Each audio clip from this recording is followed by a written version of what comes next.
Di minggu pertama tahun 2025 ini kita berbicara terlebih dahulu yang dasar, yaitu the power of forgiveness. Nah, saudara yang dikasih Tuhan, saya mau kasih doktrin dulu ini.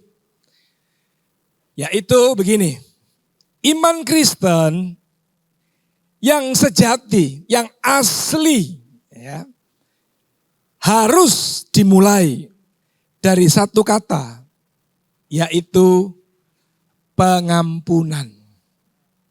Ya. Kenapa? Saya tahu ada di tempat ini yang masih, mungkin, mudah-mudahan gak ada sih.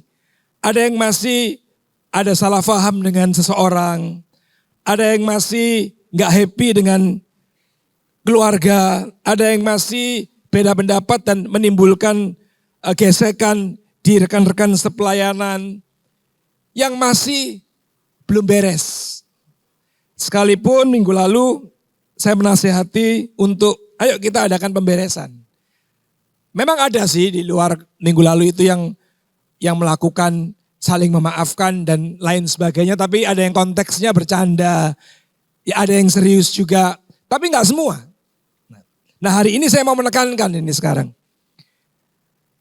Tanpa pengampunan sebab semua kegiatan di bawah yang namanya kekristenan, ya, di bawah bendera yang namanya agama Kristen, mau itu perbuatan baik, amal, atau apapun lah kegiatan di dalam organisasi gereja ini, kalau saudara tidak firm, tidak percaya, tidak praktek, tidak melakukan yang namanya pengampunan, saya mau beritahu ya, semua itu kata Tuhan, seperti kain kotor. Jadi kan saudara bingung toh, ada ayat yang mengatakan semua perbuatan baikmu seperti kain kotor. Gak ada manfaatnya, gak ada gunanya dan sama sekali tidak menarik hati Tuhan. Sebab saudara tidak melakukan yang dasarnya dulu. Nah, karena kita harus akui ada orang-orang yang disebut filantropis. Ada orang-orang yang disebut kaum humanis. Mungkin mereka itu melakukan jauh lebih banyak, lebih baik, lebih cemerlang daripada yang dilakukan oleh orang-orang yang punya atribut, punya KTP Kristen loh saudara. Ada banyak. Tetapi kalau tidak dimulai dengan proses yang namanya mereka menerima pengampunan, kata kitab Yesaya itu cuma kayak kain kotor. Kenapa? Biasanya orang-orang itu melakukan sesuatu punya agenda. Punya agenda. Entah dia ingin mendapatkan sebuah pengakuan, atau ingin mendapatkan keuntungan balik yang jauh lebih besar, atau dia ingin ingin pansos, panjat sosial. Tapi tidak murni didorong oleh kasih. Nah, kita tahu bahwa dari awal ide Bapa kita di sorga ingin memulihkan hubungan kepada kita umat manusia yang sudah jatuh dalam dosa. Itu gak pernah berhasil, saudara. Kalau sudah baca kitab Imamat ada ratusan hukum di situ. Kurang lebih 513 atau 613 ya, saya lupa. Sekian banyak hukum. Sampai akhirnya kan gak ada satupun yang bisa berhasil melakukan hukum itu kan. Sampai waktu Musa akhirnya menerima hukum yang baru. Dari sekian ratus hukum itu dikompres. Jadi cuma menjadi 10 hukum. 10 loh saudara bayangin. Gak banyak kan. Itu pun waktu Musa baru terima. Terus turun dari gunung untuk mau membacakan hukum itu. Musa sudah marah besar. Karena umat Israel waktu itu sudah, karena kelamaan Musa di atas menerima 10 hukum Tuhan itu, 10 perintah Allah itu gak sabar dan mereka sudah melakukan kejahatan lagi. Sudah bisa bayangkan betapa hati kita umat manusia itu memang, maaf, sudah sangat-sangat korup. Sudah sangat-sangat, jadi gini ya, sorry ya saya mesti ngomong, termasuk saya ini. Kalau kita itu ada berselisih dengan orang terus kita tuh merasa benar dan baik, itu sebenarnya kita itu gak ngaca aja. Kita itu bahasa kerennya kurang tahu diri aja. Nah gak tahu sudah percaya gak sama ide ini. Saya mengakui termasuk saya loh ya, bukan cuman saudara, termasuk saya. Kalau kita itu ada beda pendapat, kita itu tensinya jadi tegang, kita itu terus jadi nggak saling bisa berhubungan baik. Terus kita merasa kita itu paling benar, nggak ada unsur dari pihak kita yang salah. Kita itu kurang tahu diri aja sebenarnya. Kenapa? Karena sudah jelas ribuan tahun lamanya nggak ada yang berhasil. Mereka semua selalu mengecewakan Tuhan. Mereka semua selalu jatuh di dosa yang sama. Dan dosa itu namanya penyembahan berhala. Tapi hari ini banyak bahasanya. Ada yang ngomong zona nyaman. Ada yang ngomong apa lagi? Pokoknya kita kekeh dengan apa yang kita yakini. Ini oke bagi kita. Sehingga kita melupakan semuanya apapun resikonya. Ya, nah kalau zaman dulu itu disebut penyembahan berhala namanya. Orang menyembah apa yang dia yakini yang paling oke buat dia. Yang bisa memberikan ketenangan, keamanan, yang bisa memberikan segala sesuatu yang bisa dipuaskan nafsunya. Lebih daripada yang Tuhan bisa berikan. Nah, saya balik lagi.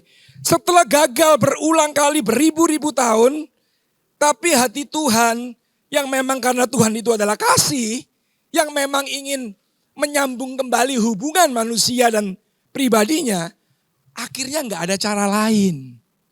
Tidak ditemukan cara lain, bayangin saudara. Tuhan tidak menemukan cara lain untuk bisa membangun kembali, menyambung kembali hubungan yang sudah rusak antara pencipta dan ciptaan itu. Kecuali lewat satu cara saja. Cara itu namanya pengampunan. Sudah clear dulu ya. Jadi kita ada di tempat ini. Kita ngaku sebagai anak Tuhan. Kita ngaku jadi jauh lebih baik daripada dulu. Kita sudah mengaku bertobat. Kita sudah mengaku berubah. Saya mau kasih tahu dulu. Itu semua buah dari karena saudara itu diampuni. Buah daripada saudara itu diampuni. Nah, tetapi sebenarnya buah daripada kita diampuni Tuhan, menerima kasih Tuhan yang luar biasa yang harusnya kita mati, binasa, dan dihukum. Akhirnya kita mendapatkan pengampunan dan dibebaskan dari penghukuman. Kita itu disebut sebagai orang-orang yang lahir baru, ciptaan baru. Buah yang pertama seharusnya bukan perbuatan baik yang kita anggap apa itu? Kegiatan sosial itu loh. Bukan. Yang pertama kali harus jadi buah kita waktu kita itu menerima pengampunan. Kita itu harus bisa mengampuni sesama. Maka itu Tuhan pernah ngomong. Kalau kamu mempersembahkan korban, kamu beribadah, kemudian kamu mengingat ada saudaramu yang engkau benci, engkau masih marah, engkau masih kesel. Sebaiknya kamu tinggalkan aja deh korbanmu. Sebaiknya kamu keluar dulu deh dari gedung gereja. Untuk apa? Mengadakan pemberesan dulu. Saling mengampuni dulu. Supaya korbanmu diterima. Sebab kalau nggak diterima berarti korbanmu seperti kain kotor. Yang seperti diucapkan Yesaya. Karena persembahan, perbuatan baik segala macam bentuknya itu. Tapi dilakukan dengan hati yang masih marah. Dilakukan dengan hati yang masih penuh kebencian. Dilakukan dengan hati yang masih tidak mau mengampuni. Jadi buah pertama, akibat daripada kita menerima pengampunan, akibat daripada kita lahir baru, akibat daripada kita menjadi ciptaan baru. Mau saya mau kasih tahu, saudara gampang mengampuni orang yang bersalah. Kenapa? Karena kita sendiri kalau kita ngaca, kita tidak lebih baik. Dan kita pun dilayakkan karena diampuni. Clear ya? Ini doktrinnya dulu nih. Kemudian yang lain dibangun di atasnya itu. Ya, oke. Sekarang saya mulai ngomong yang lainnya nih. Jadi mulai dari pengampunan, kita harus sepakat dulu nih. Saling mengampuni, saling memaafkan. Karena dari dua belah pihak perseteruan terjadi. Dari dua belah pihak ikut punya saham salah. Ya, oke. Kemudian selanjutnya kita baca ayatnya. Saya baca ayat pertama, saudara, kedua dan seterusnya ya, gantian. Kemudian datanglah Petrus dan berkata kepada Yesus, Tuhan, sampai berapa kali aku harus mengampuni saudaraku jika ia berbuat dosa terhadap aku? Sampai 7 kali.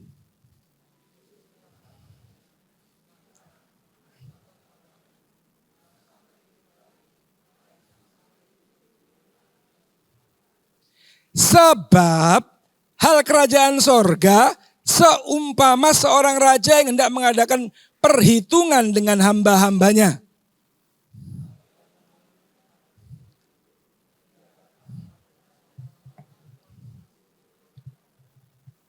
Tetapi karena orang itu tidak mampu melunaskan hutangnya, raja itu memerintahkan supaya ia dijual beserta anak istrinya.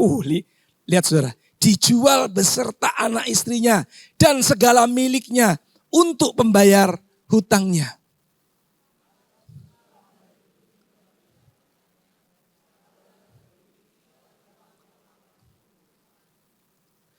Lalu tergeraklah hati raja itu oleh belas kasihan akan hamba itu, sehingga ia membebaskannya dan menghapuskan hutangnya.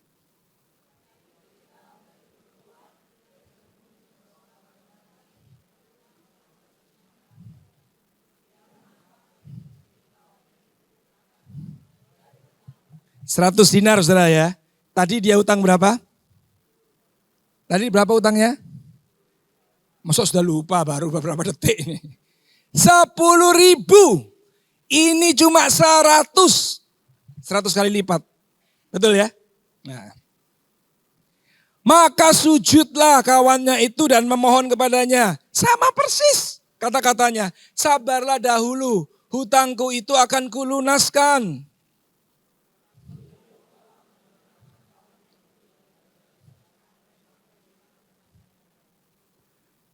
Raja itu menyuruh memanggil orang itu dan berkata kepadanya, hai hamba yang jahat, seluruh hutangmu telah kuhapuskan karena engkau memohonkannya kepadaku.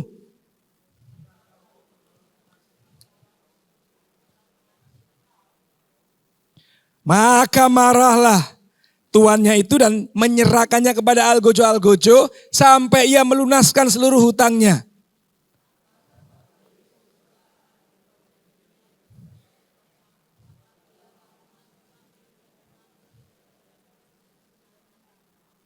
Amin. Sudah langsung nangkep kan dari cerita ini. Sudah bayangin. Utangnya 10.000. 10.000 apa tadi? Dinar atau apa? Yang satu itu berapa nilainya? 1 hari upah kerja ya? Iya, betul nggak? Ini 10.000 hari, saudara. Berapa tahun kira-kira? Kalau dibayarkan semua, dia nggak makan sama sekali. Berarti dia nunggu sampai 10.000 hari baru lunas. Bisa nangkap ya? Maka itu pembayarannya, hukumannya harus nggak cuma dia, sampai anak istrinya pun ikut, harus dibuat alat bayar. Jadi tidak mungkin terbayar maksudnya. Tapi sebaliknya 100 dinar. 100 hari. Nggak sampai setahun kan? 3 bulan aja. Kalau sama nabung, dimakan separuh, ditabung separuh buat nyicil utang, 1,5 bulan lunas. Sudah nangkep ya? Apa yang Tuhan berikan kepada kita tidak pernah sebanding dengan apa yang kita akan lakukan sebagai buah pertobatan kita. Tidak pernah sebanding sebenarnya. Saya harus nangkep ini dulu. Nah, jadi salah satu buah, bukan salah satu, buah pertama yang harus ada, yang harus muncul, yang harus bisa keluar dari kehidupan kita. Waktu kita punya iman yang sejati loh ya. Bukan sekedar jadi orang Kristen karena ikut, karena punya kepentingan, karena mau menikah. Pasangan hidup kita Kristen terus kita ya harus sama-sama Kristen. Ya berarti harus ikut dibaptis. Ya harus ikut komsel. Bukan. Tapi benar-benar kita sadar ngerti bahwa kita sedang nunggu hukuman. Dan satu-satunya untuk membebaskan diri kita dari hukuman, kita butuh pengampunan. Butuh kasih karunia. Butuh anugerah. Nah waktu kita menerima itu, merasakan itu dengan iman yang sejati bahwa kita sudah diampuni, kita sudah dilepaskan dari penghukuman. Terus bagaimana? Bisakah kita mengampuni kesalahan yang lebih jauh lebih kecil daripada kita? Jadi ini gak main-main. Ini bukan sebuah rekayasa Tuhan untuk melakukan supaya kita melakukan perintahnya. Ini sebenarnya konsekuensi. Nah, seperti saya pernah ceritakan, sebagai konsekuensi aja.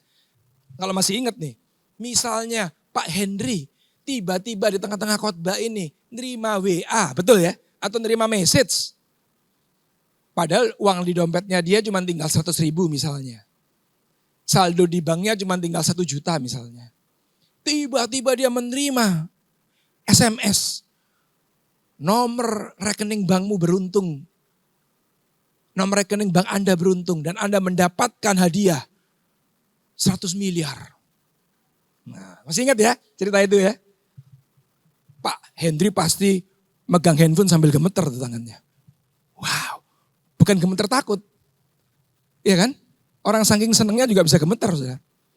Dia gemeter dan dia, ini penipuan apa benar nih? Dia mulai cek buka m-bankingnya. Betul kan? Gak apa-apa diizinkan Hen kalau urusan itu. Dibuka m-bankingnya. Cek saldo dia. Ih bener saudara. 100 miliar. Dia sanksi. Waduh bener gak ini 100 miliar?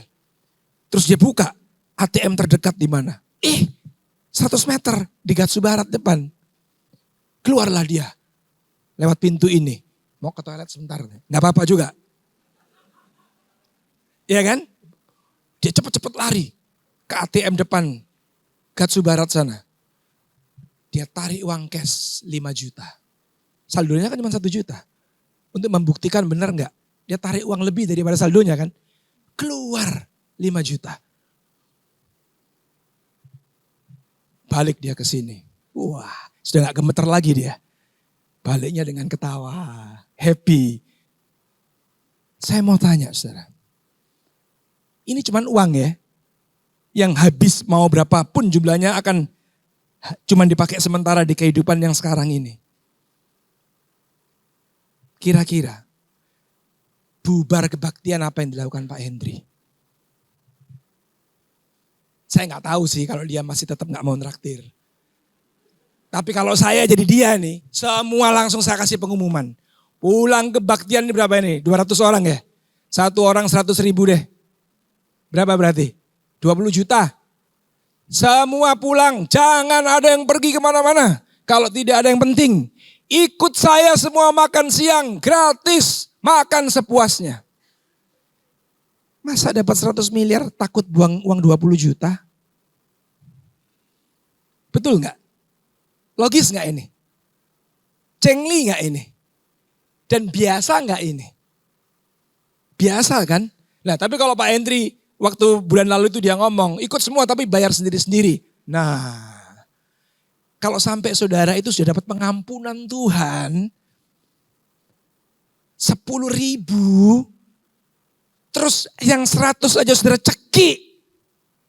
Saya mau kasih tahu ya, saudara memang ada di tempat yang gelap dan matamu sangat gelap. Kamu gak bisa lagi merasakan kebaikan. Kamu gak bisa lagi, hatimu gak bisa lagi disentuh dengan kasih memang. Itu yang Tuhan ngomong. Kita itu hilang harapan memang. Lah saya berdoa sih, gak ada orang seperti itu sebenarnya. Jangan ada yang seperti itu. Tapi ada yang seperti itu. Makanya beberapa tahun yang lalu muncul sebuah buku, judulnya Thick Face Black Heart. Muka tebal, hati hitam. Kira-kira itu menggambarkan siapa? Nah itulah manusia yang asli, saudara. Nah, jadi Tuhan itu nggak merancangkan sesuatu yang nggak logis sebenarnya. Dia berikan dulu pengampunannya, dia berikan limpahkan dulu kasihnya, kasih yang tidak pernah kita bisa peroleh dari dunia ini. Kemudian setelah kita merasakan itu, apa respon kita? Jadi gampang. Saudara jangan ngelihat orang itu murid Kristus atau enggak dengan melihat dia bahasa roh enggak ya. Dia hafal berapa lagu rohani ya. Dia tiap minggu sering ke gereja apa sering bolos ya. Jangan lihat dari itu. Itu semua bisa dimanipulasi masalahnya. Itu semua bisa ditipu. Ngelihatnya gampang. Dia murah hati enggak? Dia gampang memaafkan enggak? Dia gampang tergerak enggak hatinya? Karena orang-orang yang menerima kasih Kristus pasti hatinya akan jadi penuh dengan kemurahan. Itu sudah enggak bisa ditawar, saudara. Itu sudah enggak bisa ditawar lagi. Oke. Ada hal yang harus diperhatikan dari ayat tadi. Dikatakan oleh Petrus, berapa kali aku harus mengampuni? Tuhan Yesus menjawab apa? 70 kali 7. Tuhan Yesus gak sedang ngajak saudara menghitung cepat. Ya kan? 490 kali berarti ya. Oke, kita hitung mulai hari ini. 1, 2, 3. Waduh, bukunya segini saudara. Bisa selip, bisa lupa. Maksudnya adalah tanpa batas. Oh yakin Bapak, orang ayatnya gak ngomong begitu. Saya baca di terjemahan yang lain. Sebab terjemahan yang lain ngomong begini. Bukan 7 kali. Bukan juga 70 kali 7. Tapi jangan kamu menghitung-hitung dalam memberikan pengampunan. Artinya jangan pernah diingat-ingat. Jangan pernah dihitung-hitung lagi. Tidak ada batasnya. Selama kita masih bernafas. Selama ada orang masih bisa berbuat salah kepada kita. Tuhan Yesus ngomong, berikan pengampunan. Oh itu sih retorika Pak. Saya mau kasih tahu sekarang. Enggak retorika. Tuhan Yesus tidak pernah bikin retorika. Karena itu hendaklah kamu saling mengaku dosamu dan saling mendoakan. Stop sampai di sini dulu. Kalau saya ada problem sama Pak Andi. Terus saya saling mengaku dosa. Saya minta maaf enggak? Dia minta maaf enggak? Karena ada kata saling mengaku dosa. Saling mengakui kesalahan.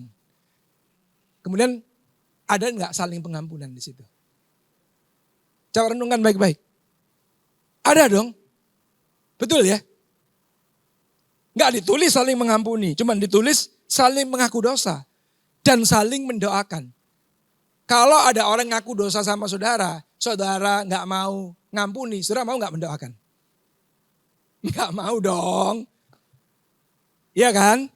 Tapi kalau saudara mau menerima dan mendoakan, itu tandanya saudara mengampuni kan?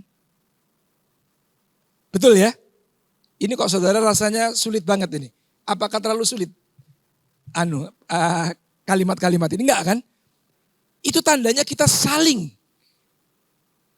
menerima pengakuan, saling mengampuni, kemudian kita bisa mendoakan. Nah yang luar biasa saudara, dikatakan kemudian supaya kamu sembuh. Jadi hari ini saya mau kasih tahu nih, ada nggak yang sakit nggak sembuh-sembuh di sini? Apalagi yang usianya relatif muda, yang hobi olahraga, makan sudah jaga makanan sehat, tapi kok nggak sembuh-sembuh ya? Ada nggak saudara? Nggak ada. Nggak ada. Wow, berarti 3K kita sudah sukses.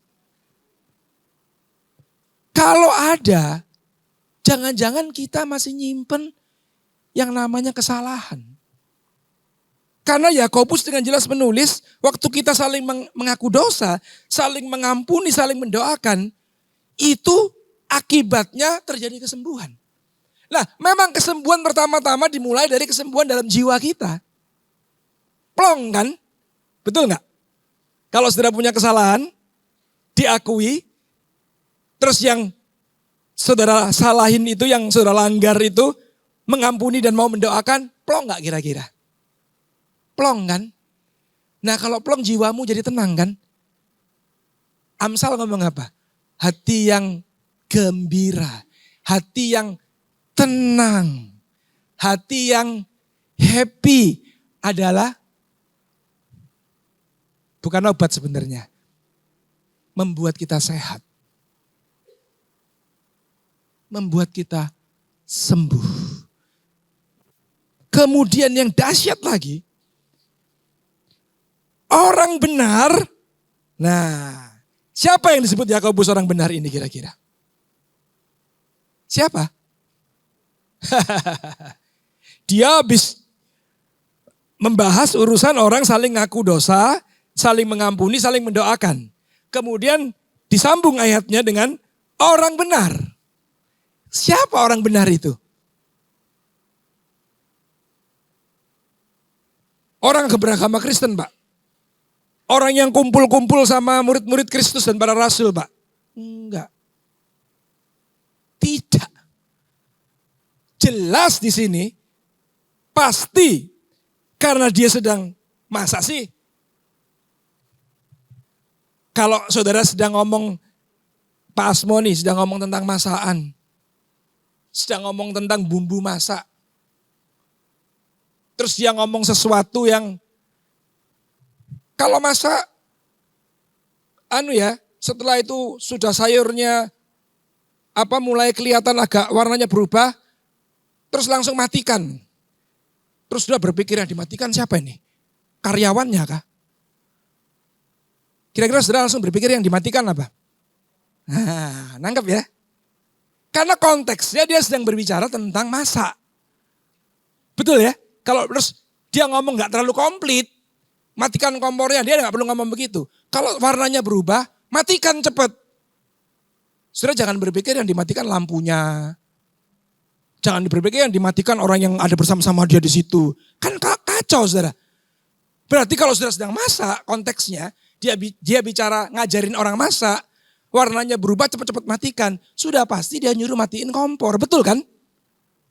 Bisa ditangkap ini analogi begini? Lah Yakobus pun sama. Dia sedang ngomong tentang pengakuan dosa. Dia sedang ngomong orang saling memaafkan. Kemudian dia ngomong orang benar. Berarti saya pastikan yang disebut Yakobus orang benar. Yang kalau dia berdoa, doanya itu besar kuasanya. Adalah orang-orang yang hidup di dalam gaya hidup saling mengampuni dan saling memaafkan. Setuju? Jadi, kalau saudara berdoa nggak dijawab-jawab, terus saudara pikir ada jurus doa lain, misalnya doanya harus hari Jumat malam, doanya harus sambil berpuasa, doanya harus sambil megang salib. Saya mau beritahu saudara salah besar. Tidak. Doanya harus paling sedikit 1 jam. Disertai dengan bahasa-bahasa baru. Enggak saudara. Enggak. Doa yang besar kuasanya kata Yakobus adalah doa yang dilakukan oleh orang benar. Nah, orang benar itu adalah orang yang hidup dengan gaya hidup selalu saling mengampuni, saling memaafkan, saling mendoakan. Wow, ini sederhana sih sebenarnya. Tapi banyak tidak dilakukan, banyak tidak diterapkan. Orang justru sibuk cari cara, metode doa apa yang paling manjur. Puasa 3 hari lah, puasa 40 hari lah, macam-macam. Saya nggak ngomong puasa itu salah. Menurut saya puasa adalah membantu kita untuk kita mengekang hawa nafsu kita. Untuk kita menaklukkan kedagingan kita sehingga kita kalau hawa nafsunya sudah ditekan, kita jadi egonya turun terus bisa ngaku salah. Terus bisa akhirnya saling memaafkan. Baru di saat yang sama saudara jadi orang benar. Akhirnya doamu jadi besar kuasanya. Jadi bukan karena puasanya. Puasa adalah alat bantu untuk saudara bisa sebenarnya mengalahkan ego, kedagingan yang akhirnya saudara bisa hidup di dalam gaya hidup para rasul yang saling mengampuni dan mendoakan itu. Setuju nggak sampai di sini? Nah ini kata Yakobus. Jadi mengampuni sebenarnya yang secara konsep kita seolah-olah kalau ada orang bersalah diampuni, bersalah diampuni, bersalah diampuni. Orang itu kita merasa orang itu sangat diuntungkan, sebenarnya kebalik. Justru yang pertama-tama diuntungkan waktu saudara mengampuni atau memaafkan. Yang pertama-tama mendapat keuntungan itu justru kita sendiri, saudara. Betul kan? Karena kalau orang yang saudara ampuni itu gak pernah berubah, dia bikin kesalahan lagi kepada orang lain, berulah lagi kepada orang yang lain, dia juga akan terus ada dalam proses. Sementara saudara yang mengampuni, saudara akan menjadi orang yang sembuh. Dan doamu jadi besar kuasanya. Jadi siapa sebenarnya yang diuntungkan pada waktu kita itu hidup dalam gaya hidup yang terus biasa untuk memberikan pengampunan. Maka itu Tuhan Yesus ngomong tanpa batas. Kenapa? Sebab kamu yang untung. Kamu justru yang mendapatkan manfaatnya waktu kita hidup dalam pola itu. Tapi bayangkan kalau kita hidup di dalam gaya hidup yang pahit, yang marah, yang iri, yang cemburu. Meskipun kamu nyanyi di tempat ini, lagunya hebat, WL-nya luar biasa. Kita sampai terhibur, kita terhipnotis. Sampai akhirnya jiwa kita bisa melonjak kegirangan. Tapi percayalah, ibadah itu akan berlalu 2 jam kemudian. Dan waktu kita pulang, kepahitan yang masih kita pertahankan itu muncul lagi. Dan kita gak akan pernah sembuh dalam posisi itu. Gak ada gunanya. Gak ada gunanya.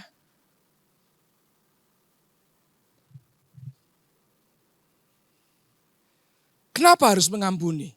Jadi tadi udah jelas ya. Supaya kita sembuh. Supaya doa kita besar kuasanya. Satu lagi nih. Dan janganlah kamu, ini paling penting sebab. Dan janganlah kamu mendukakan Roh Kudus Allah yang telah memeteraikan kamu menjelang hari penyelamatan. Segala kepahitan, kegeraman, kemarahan, pertikaian dan fitnah. Ini progres saudara ya. Ini progres saudara. Paulus sedang berbicara tingkatan yang jauh lebih tinggi ini sebenarnya. Hendaklah dibuang di antara kamu, demikian pula segala kejahatan. Tetapi hendaklah kamu ramah seorang terhadap yang lain, penuh kasih mesra, dan saling mengampuni sebagaimana Allah di dalam Kristus telah mengampuni kamu. Berarti apa? Nah, tidak terjadinya saling mengampuni dalam kehidupan kita, dalam komunitas kita, dalam kelompok kita, dalam keluarga kita. Maka pertama, yang hilang keramahan. Komunitasmu akan jadi komunitas yang dingin. Keluargamu mula-mula akan menjadi keluarga yang dingin. Jelas ya? tidak ada keramahan. Semuanya sengit. Ya. Kemudian kasih mesra tidak ada lagi. Tidak ada orang peduli satu sama lain. Semua mulai balik lagi kepada egonya masing-masing. Semua kembali kepada kepentingannya sendiri-sendiri. Gak ada yang peduli dengan orang-orang di sekitarnya. Karena tidak ada kasih mesra dalam komunitas itu, dalam keluarga itu. Nah, yang ini kan saudara ya, progres kan. Pahit, geram, keramahan hilang, kasih tidak ada, kemudian mulailah muncul pahit. Bahasa Ibraninya, gak seneng hati. Misalnya nih ya, saya gak seneng hati sama Bang Yos. Dia ketawa, panas saya. Bayangin saudara, dia cuma ketawa, panas saya. Minggu depan, saya lihat dia pakai sepatu baru, panas lagi saya, waduh. Saudara bisa bayangkan itu? Karena apa? Karena ada kepahitan.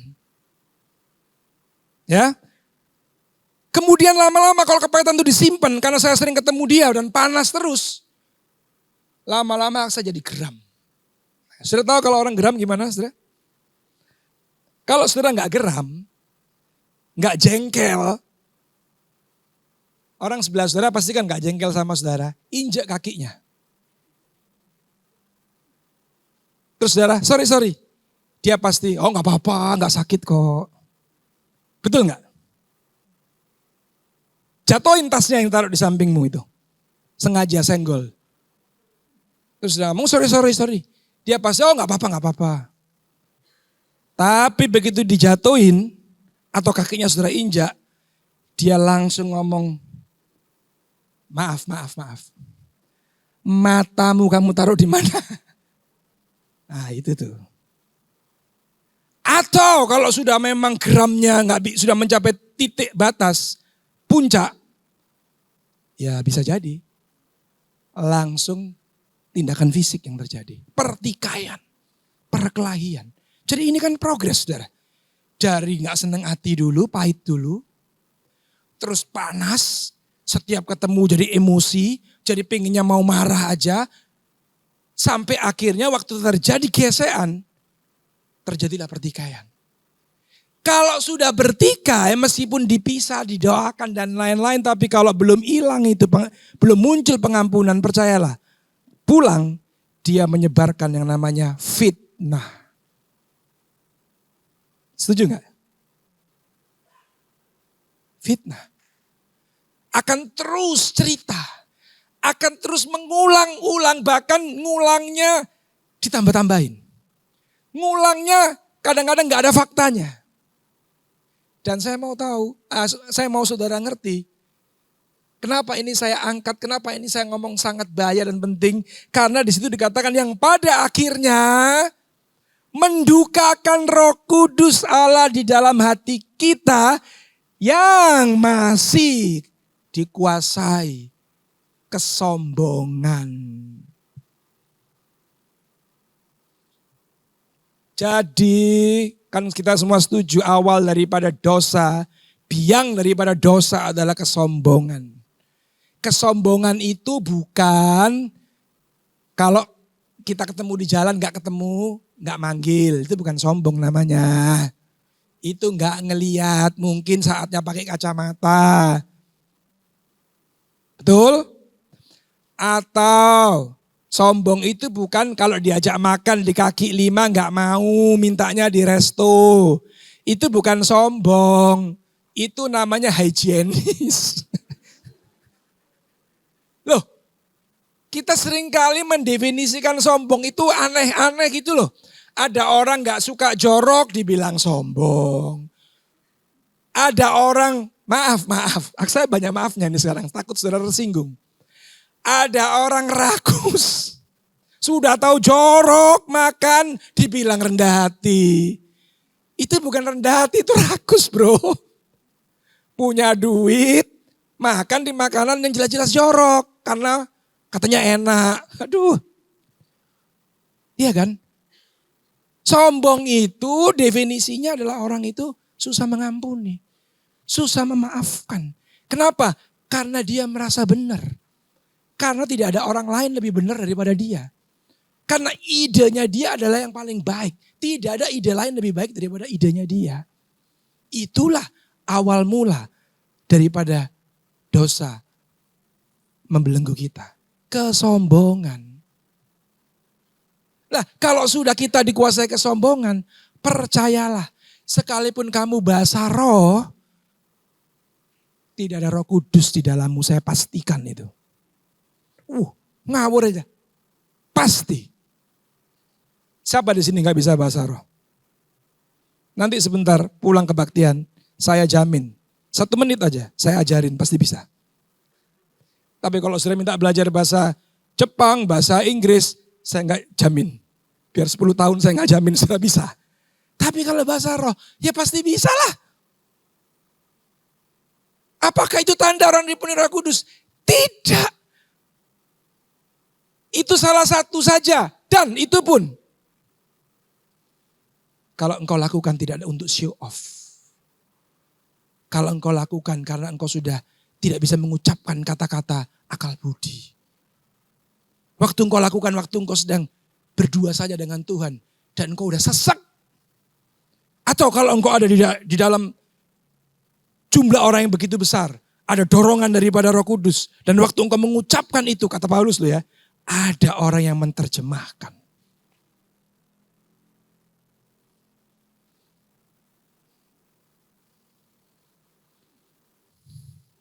Saya bahasa roh. Kalau di kamar. Waktu saya sedang dalam posisi yang gak bisa lagi ngomong. Sama kayak ibu-ibu nangis. Gak bisa ngomong. Nangis kan kayak bahasa roh ya. Kan bahasa roh itu. Boleh dong disebut bahasa roh. Bahasa baru yang tidak dimengerti kok. Pokoknya keluar suara bahasa roh. Iya dong. Iya dong. Tapi kalau di tempat ini, saya belum pernah ada dorongan yang kuat, ya saya diem aja. Tapi kalau ada dorongan yang kuat, saya bahasa roh, pasti nanti ada yang menerjemahkan. Itulah yang menurut saya ya, itulah yang asli. Tapi yang pasti kalau orang dipenuhi Roh Kudus betah tinggal dalam kita. Yang harus ada, yang harus mulai muncul, kita harus mulai terbiasa untuk, ya pastilah fitnah gak ada dalam hidup kita. Pertikaian jangan sampai. Ya bolehlah pahit-pahit dikit, panas-panas dikit. Karena gak mungkin langsung seketika ya. Karena kita kadang-kadang kalau bergesekan itu kan gak mungkin langsung seketika, hati kita langsung dingin. Ada panas-panasnya. Tapi maksud saya panasnya dengan dipelihara. Saya ngelihat Pak Eko nih, saya jengkel sama dia. Saya gak mau pelihara, begitu ngelihat dia, saya berusaha untuk ampuni Pak Eko Tuhan, berkati Pak Eko Tuhan. Dan mendisiplin diri saya untuk datengin, salami dia. Karena saya ingin hidup di dalam pengampunan. Dan iya kan? Kasih. Datengin. Apalagi kalau waktu kita ngelihat. Biasanya nih yang saya tahu. Saya jengkel sama Pak Eko. Kemudian secara gak sengaja. Pak Eko di situ itu. Biasanya di hati kita ngomong. Tuh. Datengin dong. Gitu kan? Terus kita langsung cuekin. Enggak. Biar dia yang lihat aku. Biar dia yang datang. Betul enggak ini? Coba jujur. Kalau saudara sedang enggak senang hati sama orang. Sedang panas hati. Tiba-tiba di suatu tempat saudara ketemu. Ada enggak dorongan di hati yang suka menggelitik kita? Itu orangnya tuh. Beresin. Datengin. Ada enggak? Ada enggak? Enggak ada yang ngaku ya? Wah luar biasa. Ada, saya sering begitu sebab. Cuma sering kali kita mengeraskan hati. Itu suara Roh Kudus yang asli, saudara. Itu suara Roh Kudus yang asli. Kenapa saya bisa bilang asli? Tapi kalau ada mobil bagus, mobil keren, terus ada dorongan hati, tumpangin tangan tuh. Itu bukan suara Roh Kudus tuh. Roh Kudus gak ada kepentingan dengan saudara naik LCGC atau naik sport car, gak ada kepentingan dia. Roh Kudus ada kepentingan dalam hati kita untuk kita selalu hidup dalam pengampunan dan damai sejahtera. Karena dia mau kita masuk dalam kekekalan. Memerintah bersama Kristus. Itu yang Roh Kudus mau. Jadi jangan salah. Kalau ada dorongan-dorongan seperti itu yang mengarah ke pengajaran Kristus, itulah Roh Kudus. Lah kadang-kadang kita mengeraskan hati, dikasih kesempatan lagi. Ketemu lagi di lain waktu, ketemu lagi di lain waktu. Terserah saudara tapi. Sebab Roh Kudus kan tidak pernah memaksa. Tapi dia mengingatkan. Dia memberikan kesempatan untuk kita yang mengambil langkah untuk melakukan bagian kita. Nah, saya yakin pada waktu sudah mulai taat, mendengar, sudah mulai terus, ya pertama-tama cuma say hello, sekedar salaman, terus akhirnya ngobrol dikit-dikit, lama-lama panas hati, kegeraman itu makin hilang, makin redup. Sampai akhirnya begitu tidak ada total, baru tuh nanti saudara bisa benar-benar memberkati. Iyalah. Itu murni. Dan semuanya lewat sebuah proses tahapan-tahapan. Tapi ada sih yang ekstrim, kayak saya dulu pernah ngalami, soal jengkel sama si A. Waduh jengkel, berdoa tetap jengkel. Mencoba untuk nggak mengingat, ingat terus. Ekstrim deh saya, dia ulang tahun saya datengin, saya beliin kado. Langsung kasih berkat aja. Betul saudara, hilang saudara. Tapi gak semua orang mau ekstrim begitu, gak apa-apa juga. Mulailah dengan langkah-langkah kecil. Tapi gak bisa saudara diem aja. Tidak melakukan bagianmu. Gak bisa. Karena Paulus pernah ngomong, kalau perdamaian itu bergantung padamu, betul gak? Lakukan. Ambillah jalan damai itu. Kalau bergantung padamu. Tapi kalau kamu datang mau nyalami orangnya, ya sudah, tunggu waktu yang lain. Mau minta maaf terus dia, ya sudah. Yang penting saudara sudah melakukan bagianmu. Gitu loh. Oke? Jadi awas saudara. Munculnya semua itu, fitnah, pertikaian, kepahitan, kegeraman, akarnya kesombongan. Akarnya kita tinggi hati. Akarnya kita itu sudah di pinggir jurang.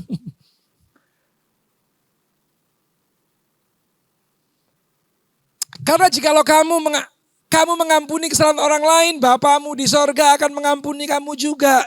Tetapi jikalau kamu tidak mengampuni orang, Bapamu juga tidak mengampuni kamu. Nah berarti kalau kamu tidak diampuni oleh Bapa di sorga, itu tadi yang saya ngomong, sekalipun kamu melakukan semua kegiatan di dalam konteks gereja atau pelayanan, saya mau kasih tahu itu cuman kegiatan humanis. Itu cuman kegiatan baksos. Bukan karena kasih. Bukan. Itu yang disebut oleh Yesaya, perbuatan baikmu itu, baksosmu itu cuma kayak kain kotor, gak ada apa-apanya. Make sense kan jadian? Akhirnya tulisan daripada Yesaya itu jadi masuk akal gitu loh ya. Karena percuma, perbuatan baik itu pasti ada maunya sebenarnya. Gitu ya. Nah, sekarang terakhir. Siapa yang mulai? Siapa yang harus memulai untuk hidup dalam sebuah pengampunan? Yang pertama jelas, ya siapa yang mau dipulihkan atau disembuhkan? Saudara sekarang yang tahu kok, kita yang tahu kok. Saudara dalam kondisi terpuruk dalam hal apa? Ekonomi kah? Keluarga kah? Kesehatan kah secara fisik? Apa masalahmu? Kamu sudah berdoa? Sudah. Kamu sudah belajar, baca Alkitab? Sudah. Tapi gak pulih-pulih. Jangan-jangan ini masalahnya. Kamu nyimpen kegeraman, kepahitan. Jangan-jangan. Nah kalau mau dipulihkan, mulailah. Belajar untuk hidup dalam gaya hidup yang gampang untuk mengampuni. Kalau ada orang-orang itu sekarang, cari orang itu. Untuk mengadakan rekonsiliasi. Yang kedua, yang mau mengalami kuasa doa. Doa yang berkuasa. Ayo, kalau memang doa orang benar itu sangat besar kuasanya. Nah kalau orang benar itu cuma orang-orang yang ngaku Kristen. Waktu COVID kemarin orang Kristen gak ada yang pingsan. Betul? Waktu kena pandemi kemarin itu loh. Gak ada orang Kristen yang ekonominya pingsan, yang kena. Gak ada kan. Karena doanya berkuasa semua. Semua kan pasti berdoa kan waktu itu kan. Lindungi aku Tuhan, baca Mazmur 91 lah. Macem-macem. Tapi ya kena COVID juga. Ekonominya kena dampak juga. Takut juga kan gak berkuasa berarti. Loh benar gak sih ini? Pak Hendri kok rasanya kok kurang setuju ini. Loh, iya dong, ayo kita harus fair. Kita harus ngeliat fakta. Nggak berkuasa. Tapi ada orang-orang yang tidak terdampak di masa itu. Ada, cuma kita nggak tahu aja. Nggak terdampak sama sekali. Mungkin karena memang doanya berkuasa. Mungkin karena dia memang hidup dalam sukacita yang sejati. Damai sejahtera yang tulus. Yang mudah untuk forgive. Mungkin.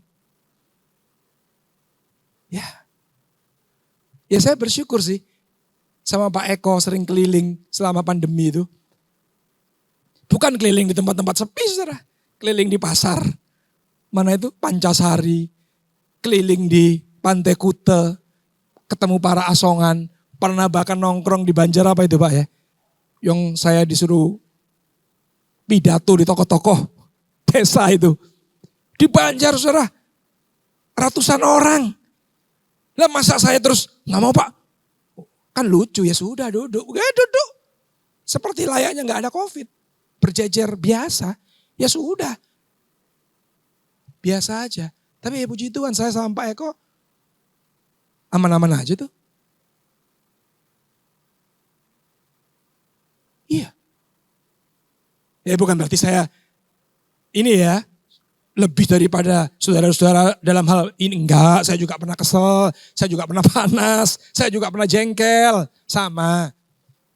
Cuma saya belajar untuk, saya nggak mau kuasa doa saya. Doa-doa saya terhalang cuma sampai di plafon. Saya belajar untuk mendisiplin daging saya. Ampuni aja lah. Toh saya memang juga gak lebih baik dari dia kok. Toh saya memang juga punya sumbangsih kesalahan kok. Toh saya juga memang masih diproses Tuhan kok. Kenapa sih? Apalagi saya mau kasih tahu sekarang saudara. Apalagi kalau orang itu serumah dengan kamu. Pasangan hidup mungkin. Keluarga mungkin, anak-anak mungkin. Betah tinggal serumah dengan orang yang gak kita ampuni. Enakkah tinggal serumah dengan musuh? Coba saudara. Harusnya belajarlah untuk lepaskan pengampunan itu. Dan itu perlu dilatih.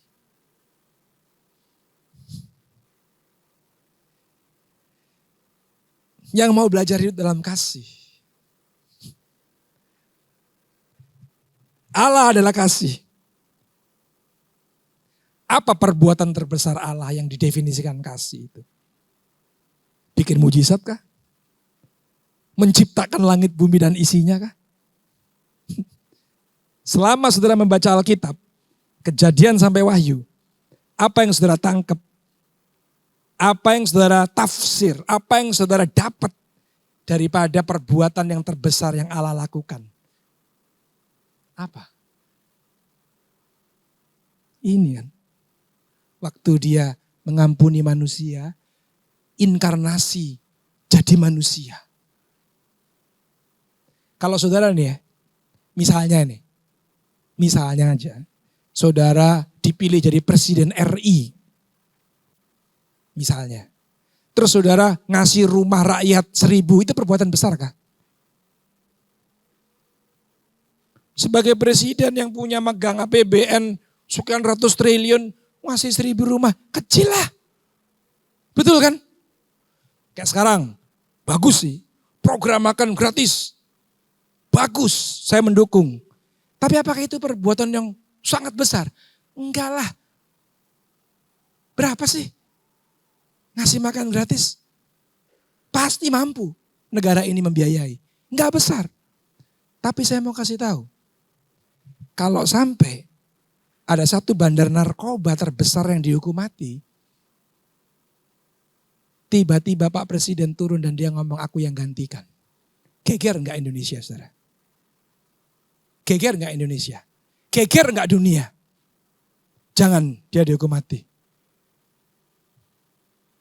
Karena dia masih punya tanggungan banyak. Anaknya masih kecil-kecil.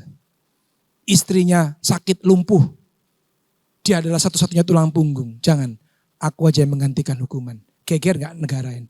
Geger enggak dunia, saudara? Geger. Karena itu perbuatan yang enggak masuk akal dan tidak ada duanya menurut saya. Bukankah itu yang ditulis Alkitab? Tapi kalau yang namanya Tuhan bikin bumi, bikin terang, bikin gelap. Ya biasalah yang namanya dia maha kuasa kok. Dia bikin menghidupkan orang mati. Ya biasalah. Tapi dia mau menggantikan saudara dan saya digantung di kayu salib. Supaya saudara bebas. Itu yang membuat geger dunia bahkan sampai 2000 tahun gegernya gak berhenti. Betul gak sih? Kalau berhenti gegernya gak dicerita-ceritain lagi. Gak dihebohkan, gak dikepo-kepoin. Emang kita bertobat hari ini? Emang kita mau percaya Kristus? Kan enggak. Karena dari masa ke masa, abad ke abad. Itu dijadikan sebuah cerita yang luar biasa. Karena memang tidak ada cerita yang lebih heboh daripada itu. Nangkep ya saudara ya? Itulah kasih. Itulah kasih. Jadi mau hidup dalam kasih? Maafkan orang yang bersalah. Ampuni orang yang bersalah. Sesimpel itu. Yang terakhir, yang mau membangun budaya kerajaan Allah. Kingdom culture. Saya minggu lalu, saya sebentar bersaksi. Saya minggu lalu ngajarin kita untuk oke lah, cobalah kalau ada ini kesalahpahaman, belajarlah untuk kita ngikutin aja ya. Gak usah jauh-jauh deh. Kita ikutin Lee Kuan Yew. Sudah tahu Lee Kuan Yew? Yang jual kue tiaw di sana, Dewi Sri sana. Ya, Lee Kuan Yew namanya. Dia nulis sebuah buku judulnya Asian Value. Waktu saya baca summary buku itu, saya kan gak suka baca ya. Tapi saya suka lihat summary-nya aja deh. Summary-nya itu saudara. Very, very kingdom culture.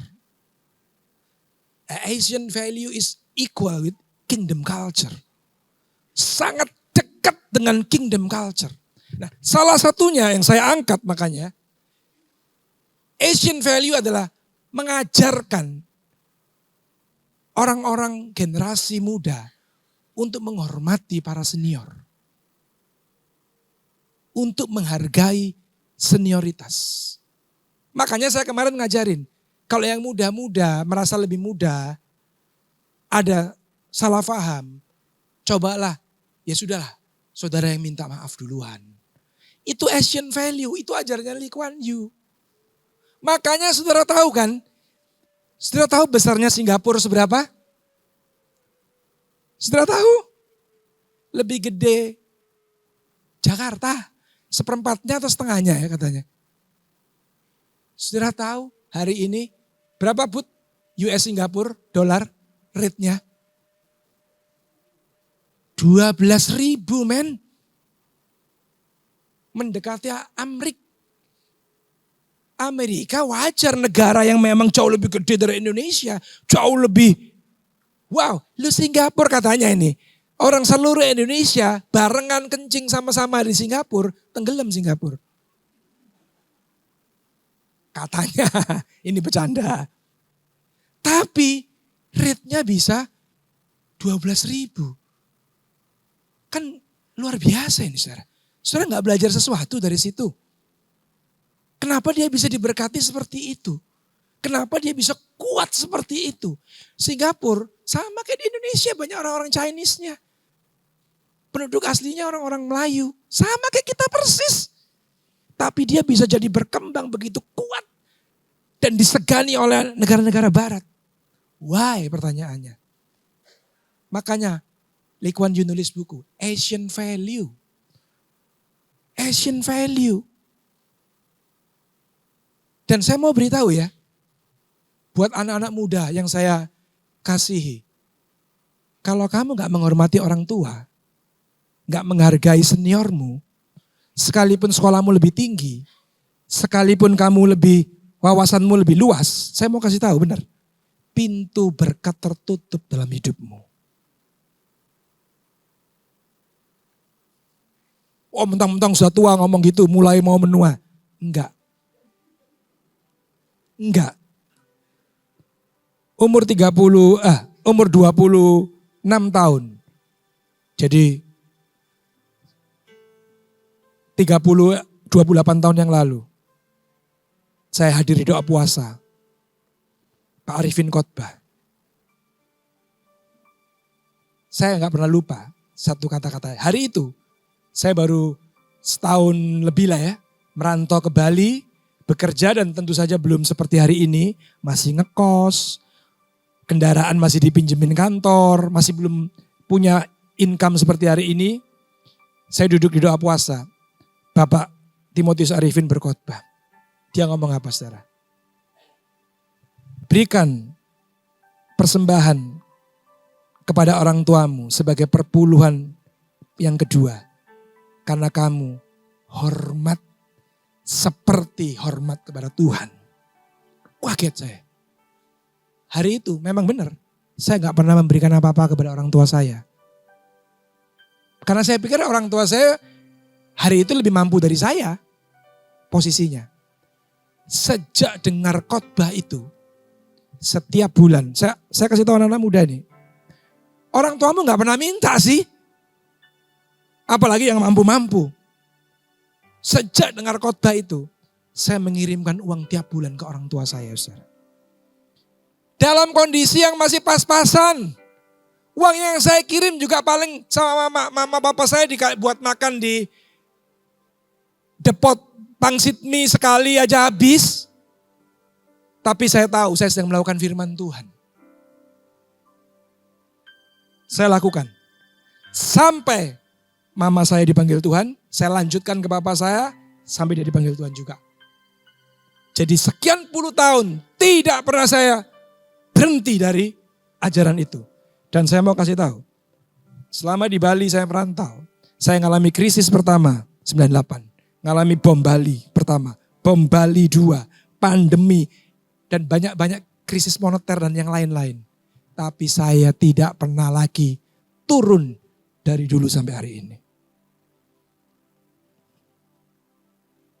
Tuhan tetap menjaga dan memberkati. Loh iya. Hari ini yang gak pernah perhatian sama orang tuanya. Gak pernah memberikan sesuatu ke orang tuanya. Salah besar. Apalagi dia masih hidup. Apalagi dia kekurangan. Apalagi dia. Sudah tahu? Ini tanya nanti boleh ngobrol ke Pak Rudi sama Ibu Rudi. Pak kira-kira ini dia kan gak kekurangan saudara. Dia orang mampu. Tanya dia. Pak gimana rasanya?